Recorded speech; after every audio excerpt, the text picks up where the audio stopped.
Hi, everyone. Welcome back to Bufnagle the podcast, where we explore entertaining and enlightening discussions of the adventure of life and all things good, from science and technology to history and philosophy to leadership and success. We hope to give you a better understanding of the world and skills for everyone to pursue their own adventure.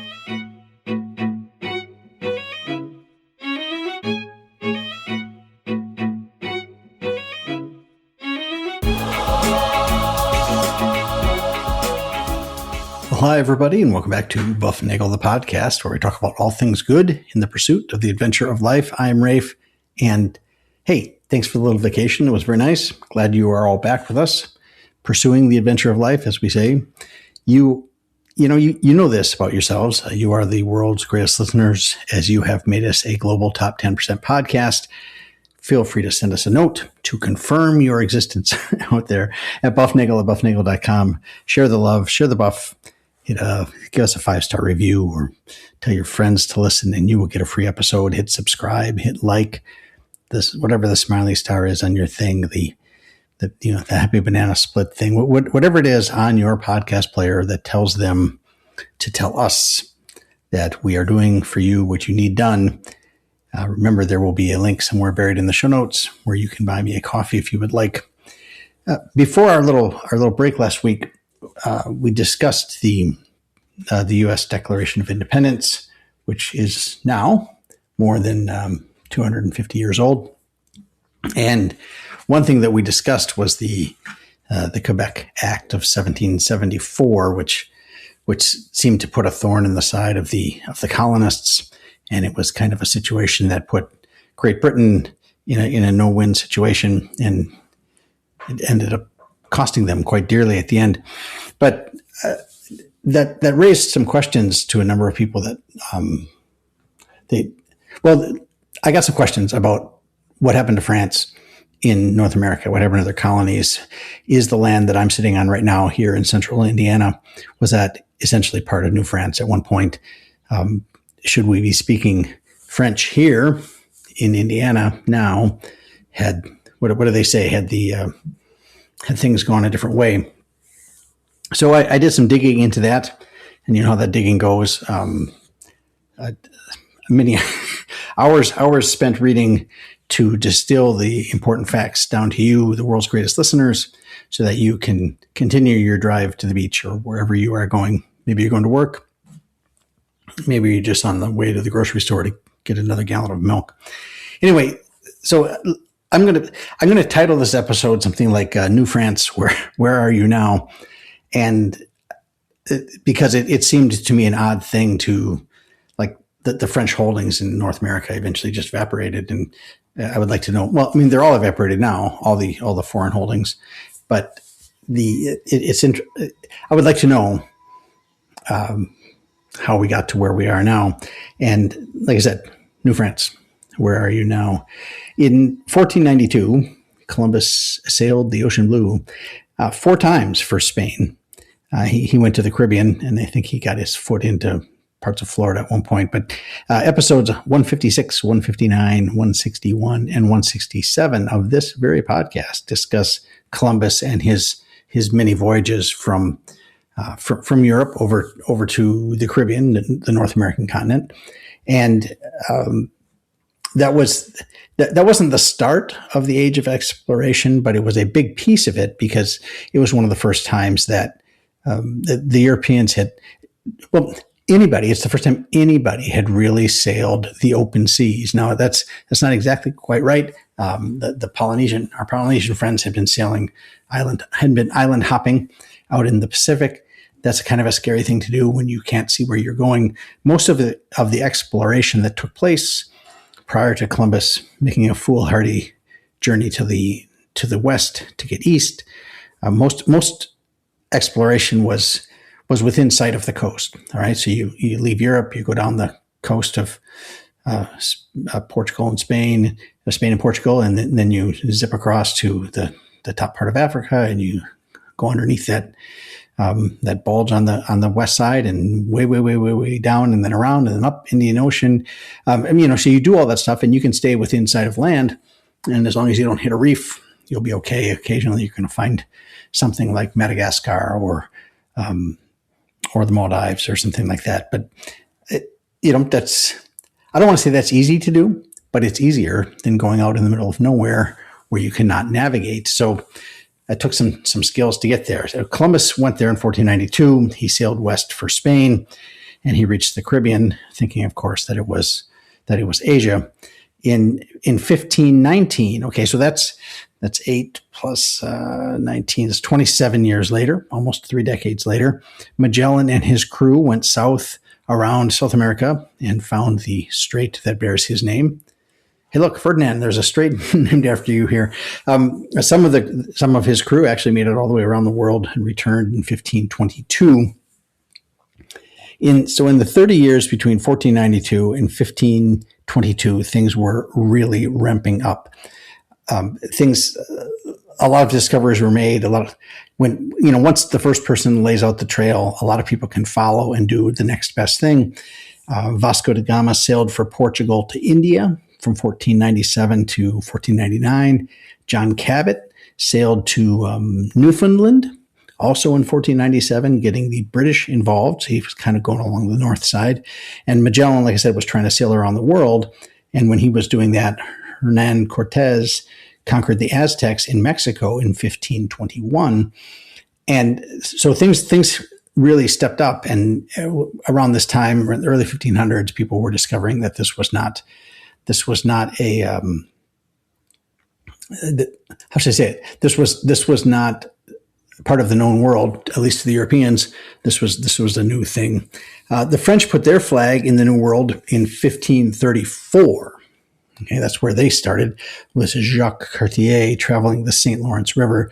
So the St. Lawrence River is it drains the Great Lakes. So the Great Lakes sit kind of in the center, the eastern center of the North American continent, and they drain a lot of the water up there, and it goes out through a series of lakes, which are very, very big lakes, and then they drop over Niagara Falls and tumble down the St. Lawrence River all the way to the Atlantic. Cartier was not the first to visit what is now Canada, but he made substantial forays up the St. Lawrence River to penetrate the continent, as they say, and open up her riches to the French. Cartier made 3 voyages to the St. Lawrence area. The first, in late April 1534, was commissioned to find, of course, a passage to the Indies.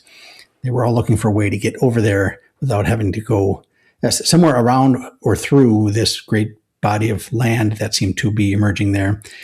Cartier and his crew spent the summer of 1534 exploring the Gulf of St. Lawrence, and then he did some trading with the locals. In July 1534, he claimed Gaspé, the Cape of Gaspé, and thus New France for King Francois I of France. He returned to France, much as Columbus had returned to Spain 4 decades earlier. He had believed he'd actually reached Asia. Now, okay, that's what I read. And I read a lot of things over the last couple of weeks on this New France thing. I'm not sure Cartier, it wasn't well documented what I read there. And I thought about taking that line out, that he thought he was in Asia. It just doesn't make sense to me that he thought he was in Asia. I'm gonna say that some people say that. I'm going to say that the official Buff position, if anybody cares, is that Cartier did not think he reached Asia. He might not have known exactly where he was far around, but he was pretty sure he was not in Asia, because I think everybody at that point knew there was a chunk of land here in the way, and they were not sure how big it was. His second voyage started the following spring. So he goes over in spring of 1534, and he goes back in the fall. And his second voyage came the following spring. He returned with 3 ships and over 100 men to explore the St. Lawrence River. And by October of that year, the expedition had reached the rapids near present-day Montreal. His fleet, of course, they hung around a while, and the river froze, and they got stuck there. So they were there in the ice from November 1535 to April 1536 at the mouth of the St. Charles River there. And scurvy visited upon them. The dreaded scurvy arrived, and they were saved by the bark of what appears to be the arborvitae tree, the tree of life, right? And they made a beer-like concoction, from the arborvitae tree, from its bark. Go figure. Who knew? Drink more beer, they say. Once the river ice broke up, Cartier and his men returned to France with 10 natives in tow. And it's hard for me to understand. I read a couple different accounts of this, and some say that the natives went with them. Some say the natives were kidnapped. Some people say that they volunteered. It's hard for me to know what happened. There were 10 of them, including a chief Donnacona, who apparently was a big name back then, and they were on board. And I'm not, like I said, I'm not certain whether they went on their own they went on their own free will or not. I don't have any idea. Cartier brought Donnacona back home with him to tell in person the story of a fabled rich kingdom of Saguenay, Saguenay, Saguenay. This is it's a mythical city made of gold, right? It was said to be a land that possesses gold and diamonds and rubies and all sorts of things like that. And it seemed like everybody has a street that's paved with gold that they're all searching for. Donnacona, who was well treated in France by the king, died before he was able to return home. And in total, 8 of the 9 other natives died before being able to return home to North America. And the other one was a young girl that went with him, and no one seems to know what happened to her. So she probably died before going back to North America as well. So it wasn't real good for those guys who went with him. But they were in France there quite a while. This was 1536, and Cartier didn't leave for his third voyage to North America till 1541, almost 5 years later. So spring of 1541, he's going back a third time, hoping to find this kingdom of Saguenay. And they set up a fort near present-day Quebec City, and they find, oh my goodness, they find riches, right? They found crystals and iron pyrite, which everybody knows is fool's gold. The crystals were just quartzite or something like that, and they never found this Saguenay place. They wintered between 1541 and 1542, and that was not good. 35 of Cartier's men died. Relations with the locals deteriorated. There's limited. Think about it. You're over there. You've been there a couple of times. You kidnapped some of the guys. Their king guy, their chief, never came back. Things deteriorated with the locals. They had a fort there. Cartier left the fort with his riches of crystals and fool's gold in June of 1542. The fort was abandoned in 1543. And at that point, it looked like France wasn't going to do anything with this claimed land that Cartier had claimed for King Francois I back in 1534. Didn't look like they were going to do anything. So, and they didn't until like the 1580s, when the fur trade kind of took off. The French do love their hats, and they loved the fur that came out of North America. There were just this. I don't want to say it was to say it was untamed is not accurate, but it's also not accurate to say it was civilized. This place was so vast that these small outlets, maybe even hamlets of Native American towns or camps. A lot of them were nomadic. Some of them were not. There were some large. Obviously, the Aztecs were doing stuff, and they had a big civilization thing going there. There was a large civilization in central near where St. Louis is, but in general, the woods in the Northeast were occupied, but not with any sort of density that we would look at now to be anything staggering, anything great. And the other thing is, keep in mind, there were diseases came over, and that was unfortunate. And there were some wars and things, and it was what it was. Okay, so in the 1580s, I don't want to say fur was discovered, but they realized that they can get lots of fur. Beavers and muskrats and otters and mostly aquatic animals were trapped by trappers and then traded with the French at the trading posts. And then the French took them back and made things out of fur. And that was in the 1580s. Now, fast forward another 20 years or so, and Samuel de Champlain established a defense pact with three local tribes: the Innu, the Wallasto. I practiced this and I can't do it now. The Wallastoquick and the Mi'kmaq tribes, in an effort to keep the British at bay. Okay, so the British are over there too, doing British things, and the French were over there doing French things. And these tribes make a pact with Champlain to keep the British at bay. And in 1608, he founded Quebec City, making it the capital of New France, and the fur traders and Jesuit missionaries then followed them. And they moved out into the surrounding wilderness, as people are apt to do. In 1627, all right, so another 25 years later or so. Now, it's hard. Okay, so I'm throwing a lot of dates at you. Okay, I threw these dates at you. 1492. I'm just going to round that to 1500. Right, 1500. We got Columbus, and people really start zipping around the world, and they are discovering. The Europeans are discovering that America exists, both North and South America.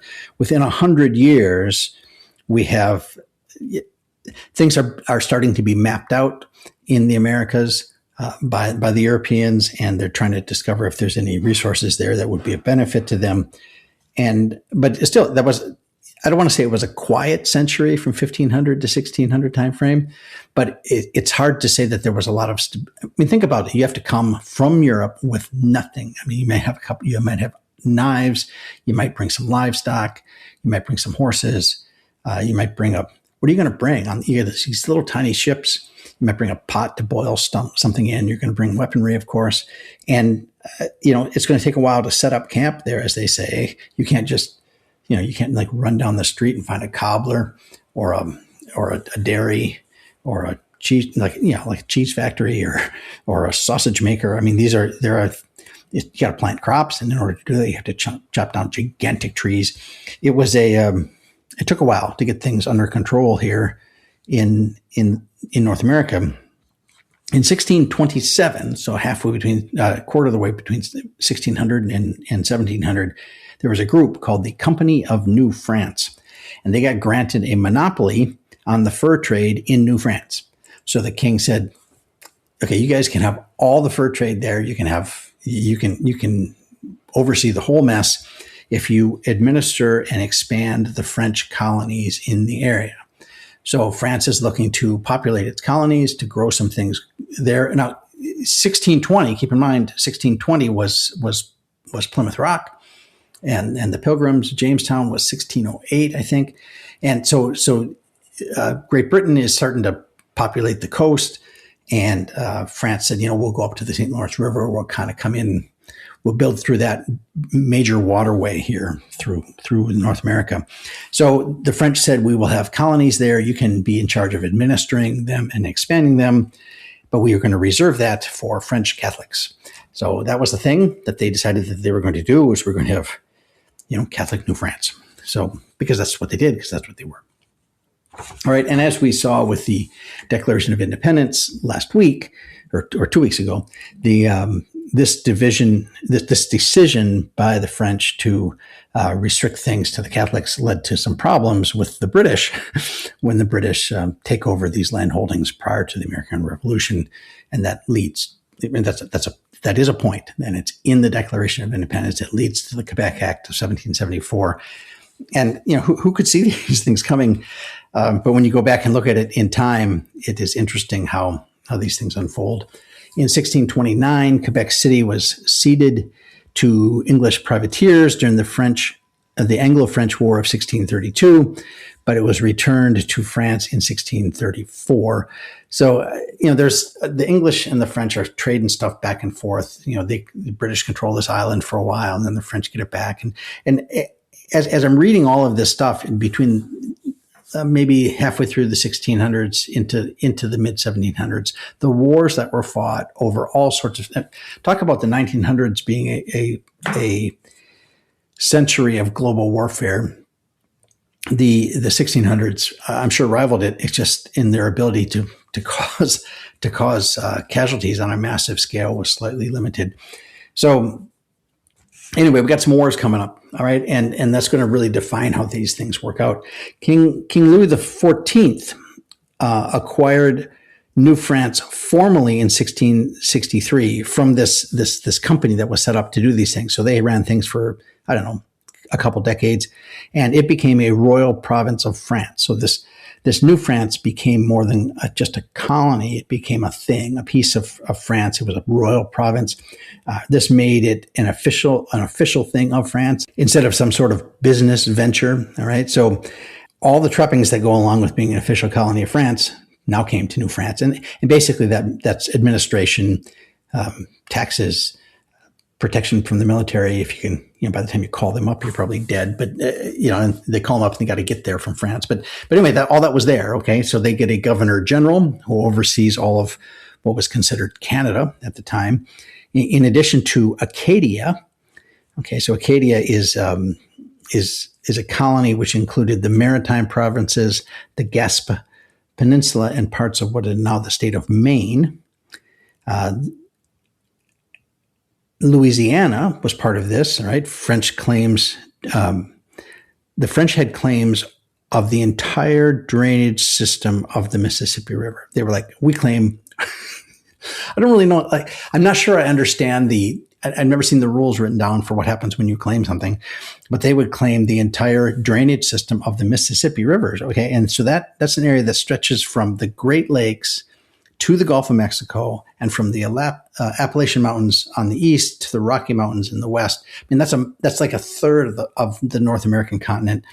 And, this was part of, this is what the governor general of New France was supposed to oversee. He was supposed to oversee New France, Acadia, Louisiana, and a place called Plaisance, which is an area I was actually able to find. I did a number of searches on that. I found a city named Plaisance and a part of an island and a little bay, and it wasn't clear to me what was what. So anyway, this guy he's supposed to sit in Quebec City. He's supposed to manage all of this stuff. And of course, that means it was a free-for-all. That's what that means. So this was a lot of land. It was very sparsely occupied by the French settlers, and they set up a fort. There's a fort established to help keep the peace on the frontier and protect the inhabitants, mainly from the Iroquois. The Iroquois was a tribe, or a collection of tribes, and they were top dog there, at least on the eastern part of North America, and they were kind of at odds with the French. So this was a difficult thing for them to do. There may be a fort nearby. The fort might be 20 miles away. I don't know. It seems to me like a fort could really help secure things maybe within the fort. Okay. And these forts were not big. They're not as big as the subdivision that I'm in here outside of Indianapolis. It is difficult to see exactly what the fort would do, although it's a location. It's a place for trade. It is a place of protection, although they can surround you and burn you out. So think of it as like a wooden castle that can be erected rather rapidly and burned down even more rapidly. By the early 1700s, the New France had established a treaty. It established a treaty between New France and the Algonquin tribes, effectively ending the Iroquois War. Okay, the French had been supporting the Algonquin and Huron tribes in protection against the Iroquois since the early 1600s. Okay, so France is in there. The Iroquois are fighting with the Algonquins and the Hurons, and the Algonquins and the Hurons were getting, the Iroquois were tough guys, and France provided some leverage against that. So France is getting involved in a land war in America, and remember, from The Princess Bride, we should never get involved in a land war in Asia, but you could just replace America there. Like I said, no one thinks that North America wasn't occupied. It was occupied differently, and don't think the tribes were just living idyllic, warm and happy, noble savage things. These were sophisticated political people with treaties and systems for governance and power controls. So the Iroquois were big time players there, and there are other civilizations working out how to get along. And the French come and they get involved with that, just like the British were as well, and the Spanish. So this leads to a thing called the French and Indian Wars. That's what they're called here in the U.S. It's a series of wars centered on basically on the fur trade, with France and Great Britain as the main combatants, and different neighboring tribes supporting who they saw fit to align with whatever was important to them to improve their situation. So they wanted protection against the difficult tribes, against the Iroquois or other ones when they get farther west, and then. But they also want, they want trade. They want weaponry. They want iron and iron goods, and they want alcohol. All right, there's things that I think they had their own cigarettes, so they need that. So, but these are things that when you learn to trade, if there's something you don't have, and you can get it from a trade partner like Britain or Spain or France, then you are going to set up an allyship there. And the French and Indian Wars were they were the French and the Indians against the British and the other Indians. And that went on basically through the ending part of 1600s into the mid 1700s. It was war after war after war after war. And they also were related to wars that happened in Europe. So this period of time, it could be its own podcast, not like its own episode, but like its own show could be. If you want to do a thing,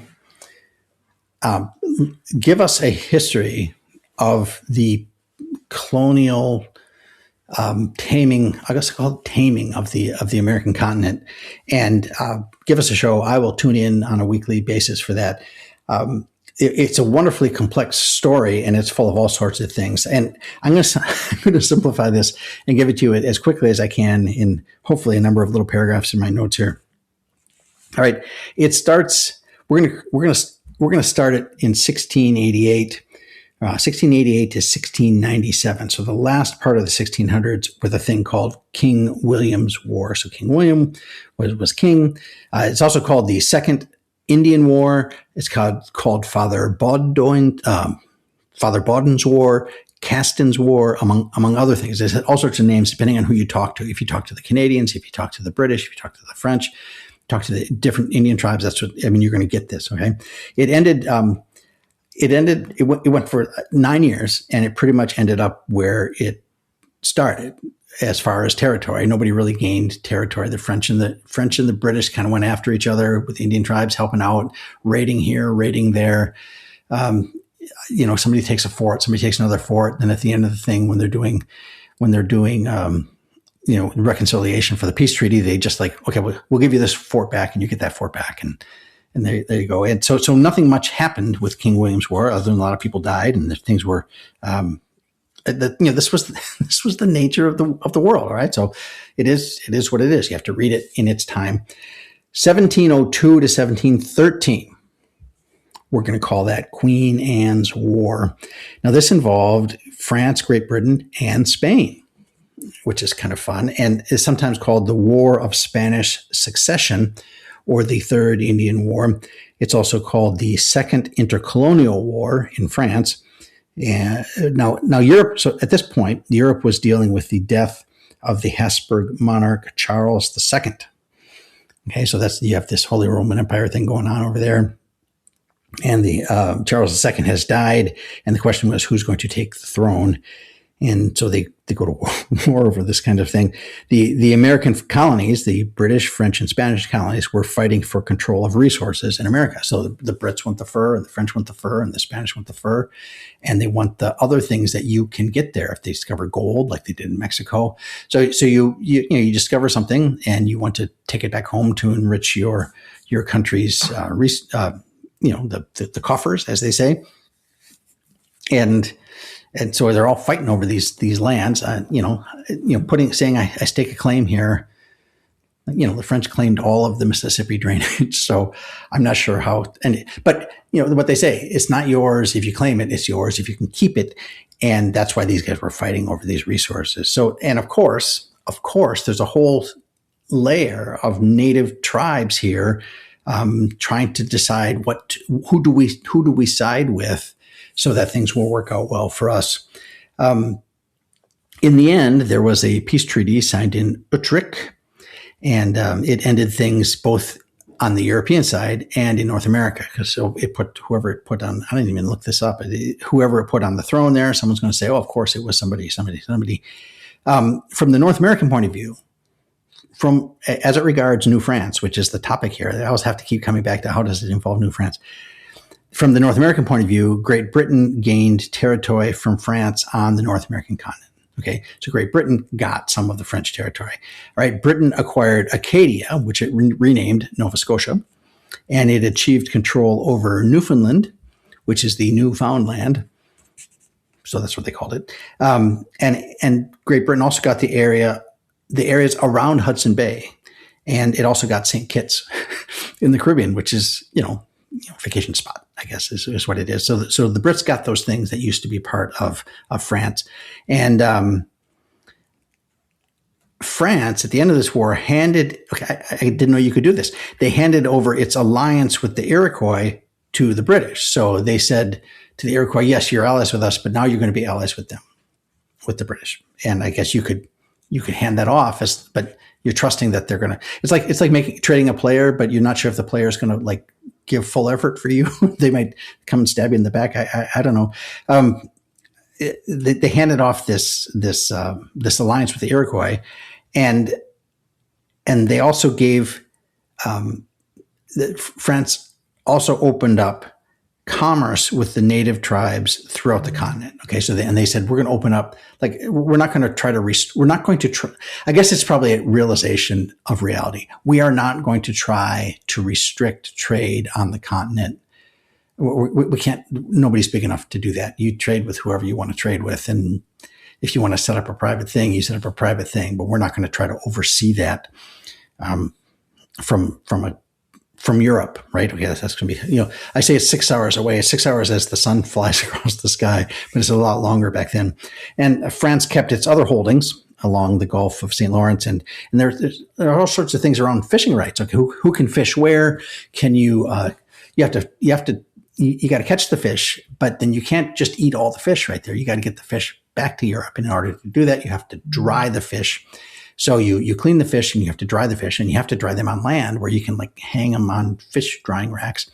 And the question is if you own, the dividing line is the river, then you get that side and I get this side of the river. And maybe it's, so there were fish drying rights on certain sides of the river based upon who had access where. And so there were fishing rights that were part of the play here. Remember that it's all about resources, whether it's fur or whether it's fish. I mean, there was so much fish here in North America because it was because there were so few people. That's how it goes. So the native concerns, I remember there's France and Spain and Great Britain, but the natives were not particularly well addressed. Okay, a separate treaty was signed by them, their little groups in Portsmouth, New Hampshire, calming things down at the local level. Because if you're fighting with the British and you're going up against the French with their allyship, and now the allyship with the Iroquois gets handed to the British, but now you're fighting with the Iroquois, who's your own ally now because you got handed. I mean, it gets.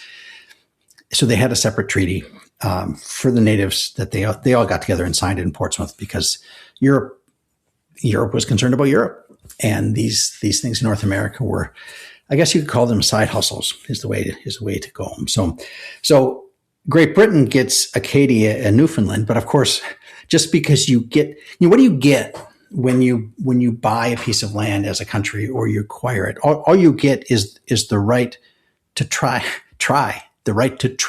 to manage that place. And just because Great Britain got Acadia and Newfoundland didn't really change the cultures of the people living day-to-day lives there. So the locals there had to deal with new overlords. Okay? Sometimes people would come in and say, hey, oh, you guys got to get out. We're going to move you over here. The native tribes were impacted. Some people stayed. Like I said, some people left. The new group taking over, it's never easy for the group. Think about if you've ever been involved in a merger in a business, the guys at the top kind of change positions, but somebody's got to do the work underneath. And sometimes, you realize now we have two HR departments, so somebody's going to get kicked out, or you may not. I mean, there's all sorts of things going on, and that the same thing happens when Great Britain acquires Acadia and Newfoundland from France. So, and in the South, in the south of North America, down near Florida, Spanish Florida really suffered from this war. Things did not go well in terms of economy and population, and in about 50 years after this was 1713 or so. In 50 years, these areas would be ceded to Great Britain anyway. So this kind of started the end of the Spanish, the Spanish interests on the east coast of North America. All right, so that's Queen Anne's War, 1702 to 1713. And 1744 to 1748, we get King George's War. And so I look at this, I'm like King William's War, Queen Anne's War, King George's War. Like you get a war and you get a war, and you like it's like an Oprah thing. Everybody you become this time in this century. If you became the leader of Britain, you got a war. That's what happened. All right. So this King George's War from 1744 to 1748. Was part of the War of Austrian Succession, which went from 1740 to 1748, and that dealt with the legitimacy of Maria Theresa's accession to the Austrian throne. Okay, so this Maria Theresa is trying to ascend to the throne in Austria, and of course that involves Britain somehow. Okay, and the way I read it, Britain got pulled into this conflict because they were an ally with Austria and they were opponent of France and Prussia. Prussia was against Austria and France was on the Prussia side, and the Brits and the French hate each other, and so I mean, it's these things, they just keep going. Okay. There's, that's what happens. Okay. And this is happening over here on the European continent. All right. So on one side of this war, in North America, you have France and New France and a group called the Wabanaki Confederacy. Okay. That's one group here in King George's War in North America. And on the other side of this war, you have Great Britain and her New England colonies, along with New York, Nova Scotia, and the Iroquois Confederacy. Okay. So this is King George's War, right up about the middle part of the century. So what happens in this thing is not a whole lot of it's just they fight about things, and an island changes hands. There are lots of raids and skirmishes in New England and in New York and Nova Scotia. In the end, like I said, not much happens. Great Britain captures the Fortress Louisbourg in Nova Scotia, but the French capture Madras in India. Yes, not in Indiana, Madras in India. Okay, because remember, this is a global thing taking place with the accession of Maria Theresa to the Austrian throne. It has this major global, like France and Britain are fighting each other in India and on North America because they are allies of Prussia and Austria. Okay. So Great Britain captures Fort Louisbourg in Nova Scotia, and the French capture Madras in India. But during the treaty, they decide that they're just going to give those back to each other. So Great Britain gives up Louisbourg in Nova Scotia, and France gives up Madras in India, and there you go. Okay, and tensions never really die down, and that leads to the Fourth French and Indian War, which is part of the 7 Years' War in 1754. Okay, now in 1754, that time frame. Okay, think of where we are now. We started in like 1500, and we had like the 1500s. Things were really wild, but now they've kind of settled down into the big players in North America. In the 1700s are all the native tribes.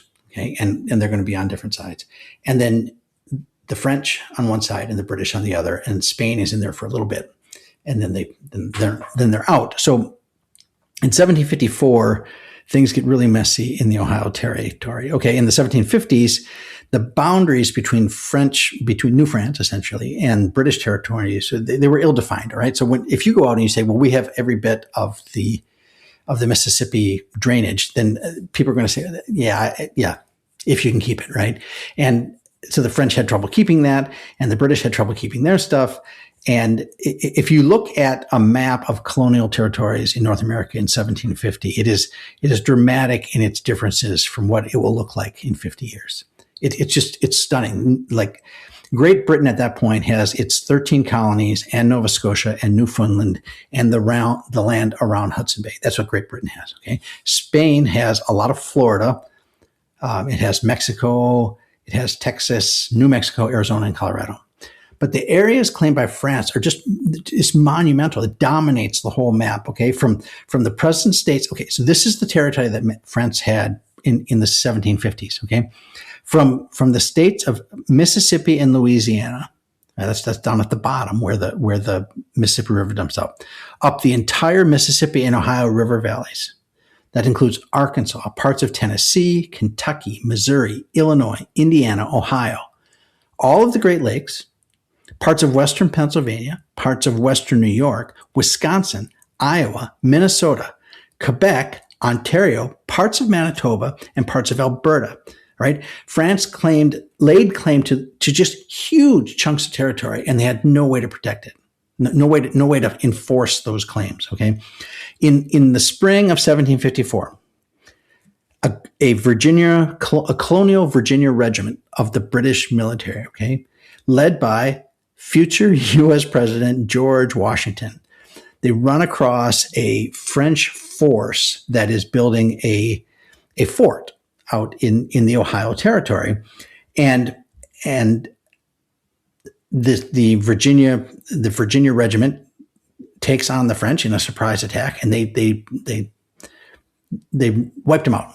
Right? They really wiped them out. They had they outnumbered them something like 10-1, and of course the French heard about that, and they were mad. So later that summer they retaliated, and Washington's forces were forced to surrender. That was a surrender. George Washington, he was a very young man at the time, and he had to surrender that. And these events by George Washington in Ohio regarding in the Ohio Territory, not the current state of Ohio, in the Ohio Territory, these events at what they call the Forks of the Ohio, which is where current site of Pittsburgh, Fort Duquesne. These things essentially started the 7 Years' War in Europe. Okay, this is how these things go. So there were numerous battles in New France that eventually led to the capitulation of Quebec in 1759. Right? In 1759, Quebec was capitulated. In 1760, Montreal was surrendered to the British. 1762, France lost Newfoundland. And then, so in 1762, France loses Newfoundland. And in a secret bargain between France and Spain, France cedes the western part of Louisiana and the Mississippi River Delta to Spain. Okay, because these guys were allies in the war going on in Europe. And so they signed this secret pact in 1762 to give the western part of Louisiana. So from the Mississippi River out to the Rockies, they gave it to Spain. Okay, because France and Spain were on the same side in this 7 Years' War. Okay, so in 1763, France cedes its North American territories to Great Britain. At the end of the war, this is the Treaty of Paris in 1763. France says you can have all our territories to Great Britain. Now, of course, they had ceded half of Louisiana, the western half of Louisiana, to Spain, so it kind of stayed in the family, kind of thing. And that was it. All of this thing that 15 years earlier, this massive collection of French territory in North America evaporated like that. It was gone. And now Great Britain has essentially everything, except for little bits that Spain has out in the west. And there went New France, leaving 60,000 French Catholic Canadians to refuse to take an oath to the British crown. Okay, so the Brits get New France, which includes the land I'm sitting on right now here in Indiana. The Brits get that, and they're like, and the French people there, they're like, Stay away or I shall taunt you a second time, right? So it's winning something you can't control is a difficult thing. It's like buying a company and nobody wants to work for you. So we mentioned in the U.S. Declaration of Independence episode 2 weeks ago that this caused problems for the British. Okay, because what do you do with citizens that hate you, right? How do you win them over? Everything was wrong with the British trying to govern these Canadians. The British were worried that the Canadians would side with the American colonists. Right, this is 1763.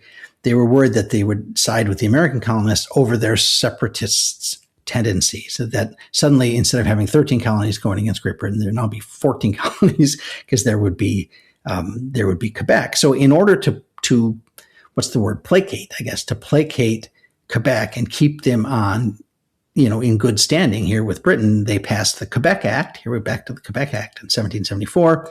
And we discussed this previously, allowed Canadians to maintain their civil customs, to retain their language, to stay Catholic, and to not have to, become Anglicans or Protestants or whatever they were. And so this sounds great. The British people think that they got these things covered, but of course the Americans are like, wait a minute, you're like, how did the Crown let these people slide by? I mean, they're not. How can they be British? They're supposed to be British over here. If they're being, what about us? What about us? We want something here in these 13 original colonies. How come they get? It's like when you're with a phone company and you've been paying your money all these years, and then they say, if you're a new subscriber, we're going to give you this deal. That's where it was. These guys are new subscribers to the British Crown, and they get a good deal. And the American colonists are like, forget that. All right, so we know how this goes. All right, this gets written down in the Declaration. This was a big sticking point. The Quebec Act was cited, like I said, in the Declaration of Independence as a sticking point between the colonies and the Crown. The Treaty of Paris in 1783 required Great Britain to cede Illinois and all of the Ohio Valley Territory to the U.S. So that's the part of the original Mississippi drainage stuff that was on the east side of the Mississippi. So France gave the western part to Spain, and the eastern part went to Great Britain, but then it went from Great Britain to the U.S. And that Treaty of Paris in 1783 put that horizontal border, the east-west border, at the 45th parallel, and that's the border between the U.S. and Quebec, or Canada, depending on who you're talking to and what it's called. So that was it. So at this point, like, all of the French stuff is gone, with the exception of Quebec is now Canada, and it's French-speaking, run by the British, which never made any sense to me until I did all of this work and figured this out. And to stick it to the British even further, the Articles of Confederation allowed Canada to join the U.S. if they should so desire. All they had to do was sign on the line. Now I can see they didn't want to do that. They wanted to keep their culture. They were part of New France, but the Brits were worried about this sort of thing. And this brings me to one last little point, and that the question is, how did the U.S. make the Louisiana Purchase from France in 1803 if that area of Louisiana was ceded to Spain in 1762? And the answer is Napoleon got it back from Spain in 1800 in exchange for some land in Tuscany. Okay, so like Napoleon was king of France, right? Emperor of France, and he was also king of Italy, right? And so he just said, okay, I'll give some of this Tuscany land I want the Tuscany land that the Spanish have. And I want the Louisiana land that the Spanish had, and I'll give them some land in Tuscany because it's a vacation home I don't use anymore, or whatever it was. All right. And because he said, you know what, we should have colonies in North America. And what they're left with is Haiti. All right. That was a French colony. And there was a slave revolt in Haiti that Napoleon had to deal with. And that wasn't going well. He was looking at having to go to war with, guess whom? Yes, with Great Britain again. And so he got Louisiana back from the Spanish in 1800, but he didn't really take control until November 30th, 1803. And then 3 weeks later, he sold Louisiana to the Americans December 20th, 1803 for $15 million. I don't know, 3, 5, 7 cents an acre, something like that. And of course, you got to adjust it for inflation, but still, it was a steal. The Americans originally wanted the port of New Orleans, and they were willing to buy that for $10 million. And then the French said, "Well, what about the whole mess? We'll throw the whole mess in, all of that the port of New Orleans, and then we'll give you everything that drains to that. You can have that too. You can have that too. We're out because we're gonna go fight the British." And so there you go. That's how we got Louisiana. It is okay. So this took me. Okay, you got to do it in 50 minutes. You should read this stuff. We may do a show on just the Louisiana Purchase. It was mind-boggling what happened when our ambassadors went over to France to negotiate that deal. It might be it was a better deal than buying Alaska from the Russians. So. And what do? You don't really buy the land, right? You buy the right to try to keep the land. And that's what we got. Jefferson was thrilled. There were a lot of questions of whether or not that was constitutional, what they did, because no one really approved it. Is that a presidential power to buy land? Nobody really knew. It was 1803, What are you going to do? Washington and Adams were the only presidents we'd ever had. Jefferson was in there, and he was trying to figure out what to do, writing the story as they go. It's an interesting story. That's how that's what happened there around the St. Lawrence River, the Great Lakes, lots of North American territory, and New France. Where are you now? I think you're Haiti, maybe. And it's more complicated than that, but that's the best I can do in 50 minutes. For the rest of you out there, just stay stable in your lifetime. Hope that you're in a place that doesn't keep getting traded back and forth between competing powers. Things seem to be relatively stable here now, but who knows? It's the nature of man to have that sort of desire to conquer and to take what is not being well defended. So anyway, be well, okay? All of you out there, seek the good, live virtuously, and flourish, and enjoy the adventure of life.